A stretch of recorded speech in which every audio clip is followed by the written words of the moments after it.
இவன் கூடலாம் நடிக்க முடியாதுன்னு ஹீரோயின்ஸ் ஒதுக்கி வச்ச ஹீரோக்கள் யாரெல்லாம் தெரியுமா?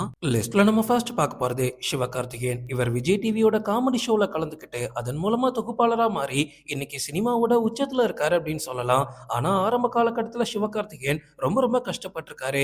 ஒரு காமெடியனா சினிமாக்குள்ள வரும்போது இவர் கூட பேர் பண்றதுக்கே யாருமே ரெடி ஆகல. இவர் நடிச்ச படங்கள் எல்லாமே ஹிட்டாவே இருந்தாலும் பெரிய பெரிய ஹீரோயின்ஸ் இவர் கூட ஜோடி போட ரொம்ப தயங்கியிருக்காங்க. அதனாலதான் சிவகார்த்திகேயனோட ஆரம்ப படத்துல புதுசா வந்த ஹீரோயின்ஸ் வச்சு அவர் ஜோடி போட்டே நடிச்சிருப்பாரு. ஒன்ஸ் அவர் ஹிட் ஆனதுக்கு அப்புறமா தான் இந்த நயன்தாரா, சமந்தாலாம் உள்ள வந்தது. அதுலயும் சோகமான விஷயம் என்ன அப்படின்னா, எஸ்கே நயன்தாரா மற்றும் சமந்தா கூட ஒரு ஒரு படம் பண்ணியிருக்காரு. 2 படமும் ஃப்ளாப் தான். ஆனா இன்னைக்கு பாருங்க சிவகார்த்திகேயன் கூட நடிக்கிறதுக்கு பல ஹீரோயின்ஸ் போட்டி போட்டுட்டு இருக்காங்க.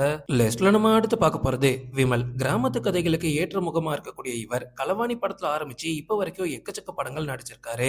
விமல் பல வருஷமா தமிழ் சினிமாவுல இருக்காரு கரெக்டா. ஆனா இத்தனை படங்கள் நடிச்சிருந்தாலும் முன்னணி நடிகைகள் யாருமே இவருக்கு இதுவரை ஜோடி போட்டதே கிடையாது. சின்ன சின்ன பட்ஜெட் படங்கள்ல தான் விமல் தொடர்ந்து நடிச்சிட்டு இருக்காரு. பட் நிறைய நல்ல கதைகள்ல நடிச்சிருக்காரு. இருந்தாலுமே விமல் கூட இது வரைக்கும் பெரிய ஹீரோயின் அப்படின்னு சொல்லி யாருமே கமிட் ஆனது கிடையாது.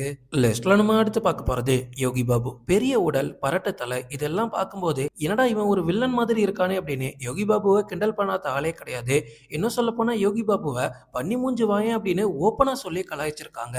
ஆனா ஆரம்பத்துல அந்த மாதிரி கேரக்டர்லாம் நடிச்சுட்டு வந்த யோகி பாபு ஒரு கட்டத்துல தமிழ் சினிமாவுல மிகப்பெரிய காமெடியனா கலக்க ஆரம்பிச்சாரு. அதன் மூலமா குழந்தை ரசிகர்களையும் கவர்ந்தாரு.